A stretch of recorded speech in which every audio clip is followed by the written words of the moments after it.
তবু আমাদের সবার উত্তর একটাই ভাই, এই সরকারকে নামাইতে হবে, গণতন্ত্র ফিরিয়ে আনতে হবে। বিএনপির সাথে সরকার পতনের আন্দোলনে আমরা একসাথে আছি এবং সরকার পতনের আন্দোলনের জন্য যখন যেভাবে যা কিছু করতে পারছি আমরা করে যাচ্ছি এবং এখন আমরা সামনে যেন আরো বড় করে আন্দোলনটা রাজপথে নামাতে পারি সেগুলোর পিছের কাজগুলো এখন আমরা করছি এই মুহূর্তে। দেশনেত্রী বেগম খালেদা জিয়ার কথা যেটা বললেন সেটা আমরা বিএনপি যদি ওনার মুক্তির জন্য যদি আন্দোলন করে বা যেটা করছে সেটাকে আমরা পুরো আমরা একাগ্রতা প্রকাশ করছি, সমর্থন জানাচ্ছি, কিন্তু আন্দোলন হিসেবে রাজপথে আমাদের আন্দোলন ভাই এই ফ্যাসিস্ট সরকার বিরোধী আন্দোলন, অন্য কিছু আন্দোলন আমাদের আন্দোলন না। আমাদের আন্দোলন হলো এই ফ্যাসিস্ট সরকার বিরোধী আন্দোলন। তবে আমরা পুরোপুরি একমত যে অন্যায়টা দেশনেত্রী বেগম খালেদা জিয়ার সাথে হচ্ছে এটার বিরুদ্ধে আওয়াজ তোলা, এটার বিরুদ্ধে রাজপথে নামা অত্যন্ত গুরুত্বপূর্ণ এবং সেই কারণে আমরা পুরোপুরি সমর্থন জানাচ্ছি বিএনপিকে।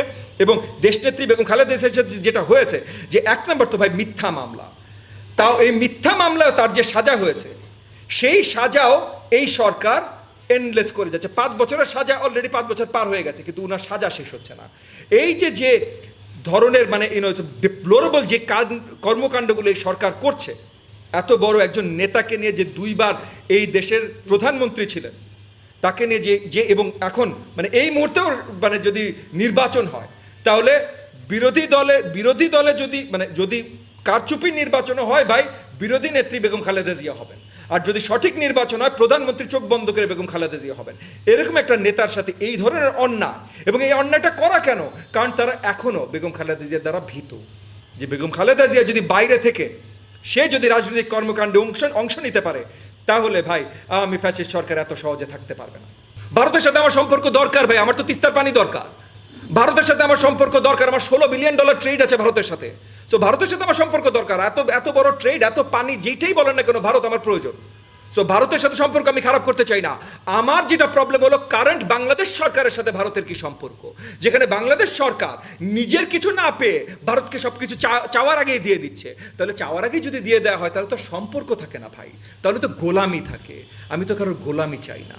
দেখেন, অত্যন্ত দুঃখজনক যে আমাদের প্রতিবেশী দেশ ভারত, আমরা এত বড় বর্ডার তাদের সাথে শেয়ার করি, কিন্তু স্পেসিফিক্যালি গত 15 বছর ধরে সবচেয়ে বেশি, এর আগে যে কখনো হয়নি তা না, কিন্তু গত 15 বছর এই সরকারের আমলে আমরা দেখেছি অন অ্যাভারেজ প্রত্যেক বছর অ্যাবাউট 50 লাইফ লসেস প্রাণহানি হয় বর্ডারে।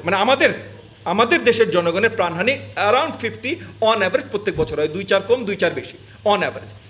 এইটা নিয়ে আমাদের সরকার শক্ত কোনো স্টেপ এই পর্যন্ত নেয়নি। ভারতের সরকারের সাথে যখন আলোচনাও বসে আমাদের দেশের ফরেন মিনিস্ট্রিটা বলে আরে গরু চুরি করতে যায় মেরে ফেলেছে। আমাদের দেশের মন্ত্রী তো সে আমার দেশের জনগণকে রিপ্রেজেন্ট করবে, যদি আমার দেশের একজন নাগরিক গরু চোরও হয় এই মন্ত্রীর দায়িত্ব তাকে ডিফেন্ড করা, তার উকিল হয়ে। সে উল্টা অন্য দেশের বর্ডার সিকিউরিটি ফোর্সের লোক হয়ে বলছে যে আমার দেশের লোক ছিল গরু চোর। তাহলে এইখানে প্রবলেমটা আমাদের সরকারের। এগেন আমি বলছি, প্রবলেমটা আমাদের সরকারের সাথে ভারতের সম্পর্ক। সো আমাদের সরকারের ভারতের সম্পর্ক নিয়ে আমাদের প্রবলেম, এবং এইখান থেকে আমরা বেরোয় আসতে চাই। এবং এটা বেরোয় আসার জন্য যদি জাস্ট এই কারণেও যদি এই ফ্যাসিস্ট সরকারকে ক্ষমতা থেকে নামানোর জন্য আমাদের মাঠে নামতে হয়, আমরা সেই কারণে মাঠে